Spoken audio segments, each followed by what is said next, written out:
Hello students, मैं गगन चौधरी आपका स्वागत करता हूं टारगेट नीट जेईई के इस प्लेटफॉर्म पर।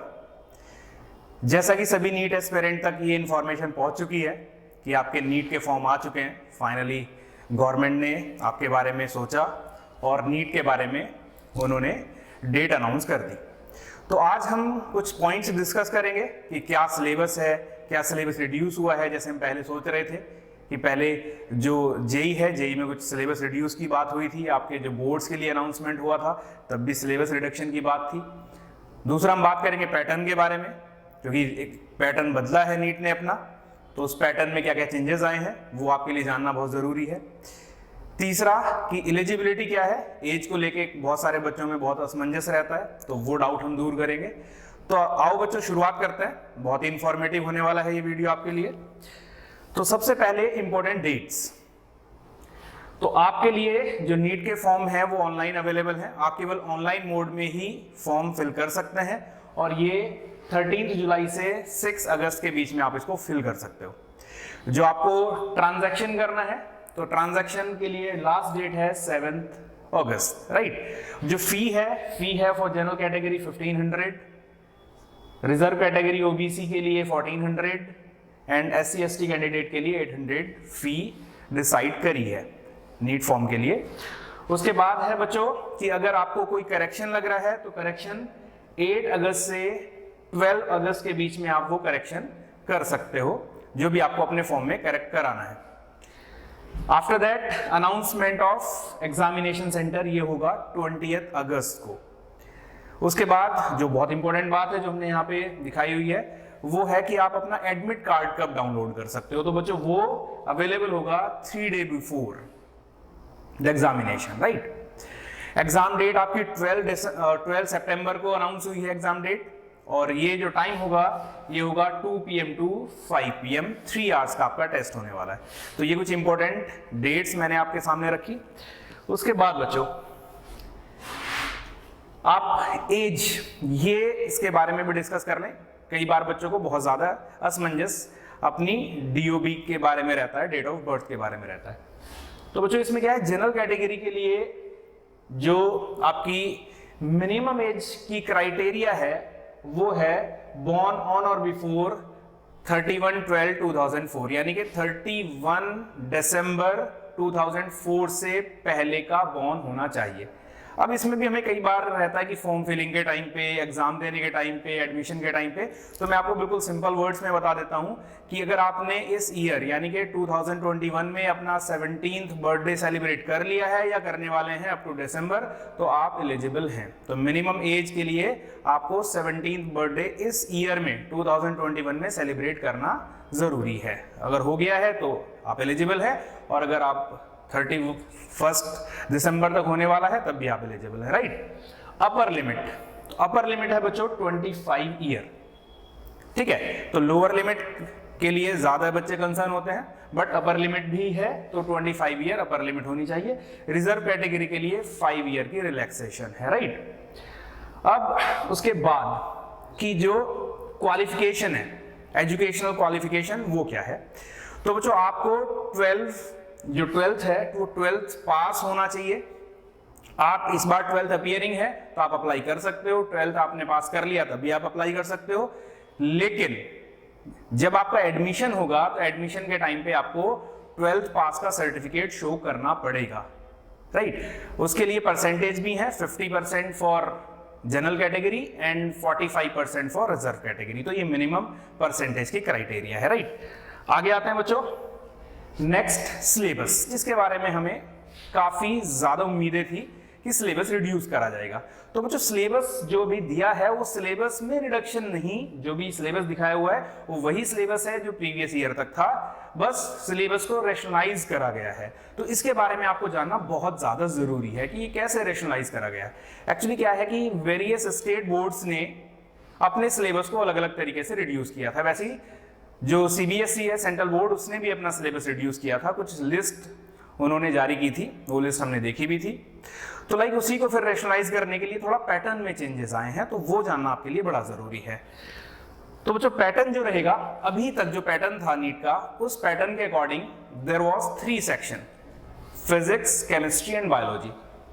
उसमें बॉटनी और जूलॉजी के लिए कोई ऐसी लाइनिंग नहीं थी कि कितने क्वेश्चंस बॉटनी या कितने जूलॉजी से पूछे जाएंगे, बट इस बार there are 4 sections, physics, chemistry, botany and zoology.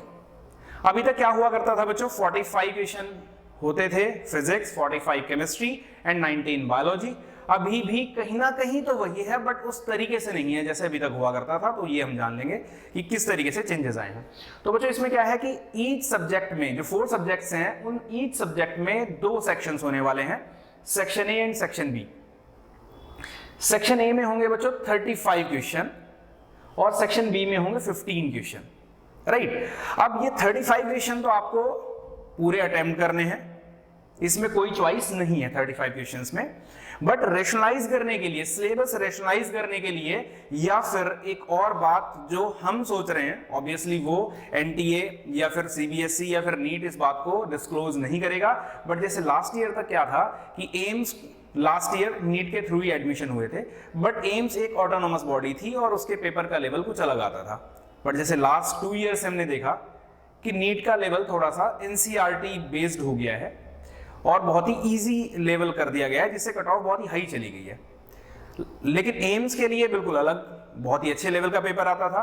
तो ये भी हम सोच के चल रहे हैं कि हो सकता है कि ये 15 क्वेश्चन जो आपको सेक्शन बी में दिए हुए हैं, शायद ये इसी वजह से दिए हों ताकि ये अपना लेवल मेंटेन रख सके। और एम्स जो कि अभी नीट के थ्रू एडमिशन ले रहा है, वो जिस तरीके से ऑटोनोमस बॉडी होने के टाइम पे लेवल मेंटेन करता था, वही लेवल मेंटेन रहे और जो फिल्ट्रेशन करना चाहता है स्टूडेंट का, वही फिल्ट्रेशन हो सके।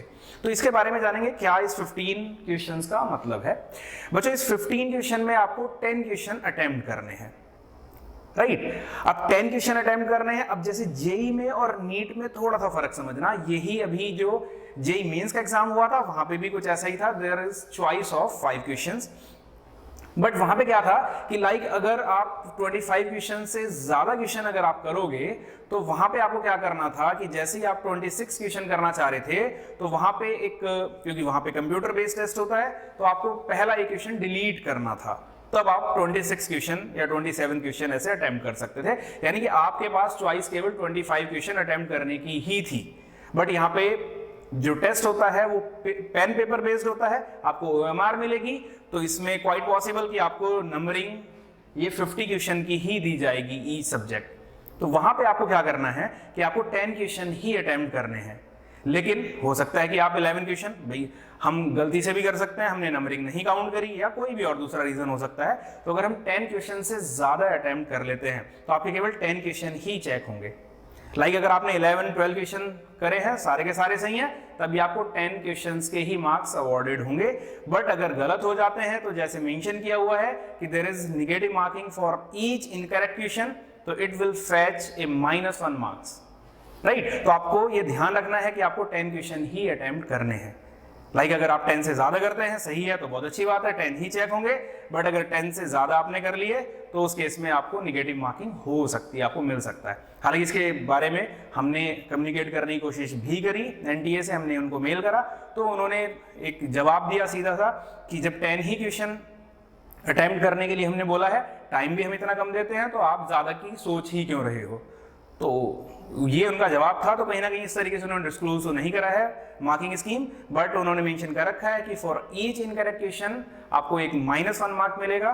तो आपको 10 से ज्यादा अटेम्प्ट नहीं करने हैं, इस बात का आपको ध्यान रखना पड़ेगा, राइट। तो ये पैटर्न था, होप आपको समझ में आया होगा कि आपको 10 क्वेश्चन ही अटेम्प्ट करने हैं। और ये जो है रेशनलाइज करने के लिए है, ताकि जो रिडक्शन है सिलेबस का, वो रिड्यूस सिलेबस वाला भी इसमें क्वेश्चंस होंगे, बट आप उसको लीव कर सकते हो अगर आप चाहो तो, अगर आपने तैयारी नहीं करी है तो इस बात के 2 मायने निकलते हैं बच्चों। एक तो जो बच्चे चाह रहे हैं सिलेक्टिव स्टडी करना, कि वो टॉपिक स्किप ही करना चाह रहे हैं, जिन्होंने अभी तक बहुत अच्छी तैयारी नहीं करी है तो वो चाह रहे हैं सिलेक्टिव पढ़ना, तो उनके लिए एक ऑप्शन निकल के आ रहा है कि आप उन टॉपिक को अभी लीव कर सकते हो जो सीबीएसई ने रिड्यूस करा था सिलेबस, आप उसको लीव कर सकते हो इस टाइम पे। लेकिन जिसने अच्छी तैयारी कर रखी है वो उसी तरीके से करके चले, क्या पता किस टॉपिक से इजी या किस टॉपिक से मुश्किल क्वेश्चन आ जाए, क्योंकि ये 15 क्वेश्चन अच्छे होने वाले हैं जो अभी हम मान के चल रहे हैं। तो मैं यही सजेस्ट करूंगा जो 600+ अचीव कर रहे हैं अपने किसी भी टेस्ट में, तो उनको उसी तरीके से प्रिपरेशन कंटिन्यू रखनी है। उनको बिल्कुल भी ऐसा नहीं सोचना है कि रिड्यूस सिलेबस को ना करें।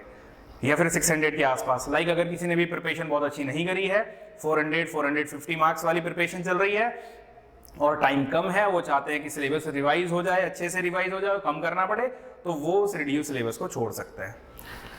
नेक्स्ट आते हैं बच्चों कि कैसा किस मोड में पेपर होगा। ये pen paper based, pen paper mode से ये होने वाला है। एक OMR मिलेगी जो मशीन से चेक होती है, जैसे पहले होता था सेम वैसे ही होने वाला है। ड्यूरेशन 3 आवर्स की ड्यूरेशन होने वाली है, जैसे पहला था, इसमें भी कोई चेंजेस नहीं करे गए हैं। लास्ट बच्चों लैंग्वेज, यहाँ पे आपको थोड़ा सा ध्यान देना है कि एक लैंग्वेज एडिशनल करी गई है, दैट इज पंजाबी लैंग्वेज। बाकी जो लैंग्वेजेस पहले से एग्जिस्ट करती थी। अब आपको एक और बड़ी इंपॉर्टेंट बात मैं बताऊंगा, लास्ट बात है, बड़े ध्यान से सुनना बच्चों। अगर आप इंग्लिश लैंग्वेज ऑप्ट करते हो तो आपका जो क्वेश्चन पेपर है वो केवल इंग्लिश में ही आएगा, उसमें हिंदी में क्वेश्चन पेपर नहीं होगा। लेकिन अगर आप हिंदी ऑप्ट करते हो, जैसे हम नॉर्थ इंडिया में हिंदी सब जानते हैं बड़े अच्छे से, तो हम हिंदी अगर ऑप्ट करते हैं तो आपको बाइलिंगुअल मिलेगा।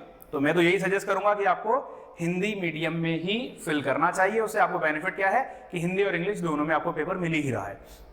लेकिन अगर आप इंग्लिश में कर रहे हो तो आपको केवल इंग्लिश में ही पेपर मिलेगा, क्योंकि हो सकता है कुछ एक वर्ड्स ऐसे समझने में हिंदी में आपकी हेल्प हो जाए मे बी। तो यहाँ पे तो हमें एडेड एडवांटेज मिल ही रहा है कि दोनों लैंग्वेज में हमें पेपर मिल ही रहा है। तो बाकी अगर आप इंग्लिश में करते हैं तो आपको केवल इंग्लिश में मिलेगा, बट अगर आप हिंदी ऑप्ट करते हैं तो आपको दोनों लैंग्वेज में मिलने वाला है। तो होप करता हूँ कि आपको पूरी ये बातें समझ में आई होंगी, ये इन्फॉर्मेशन आपके काम की थी। तो मिलते हैं फिर नेक्स्ट वीडियो में। Thank you.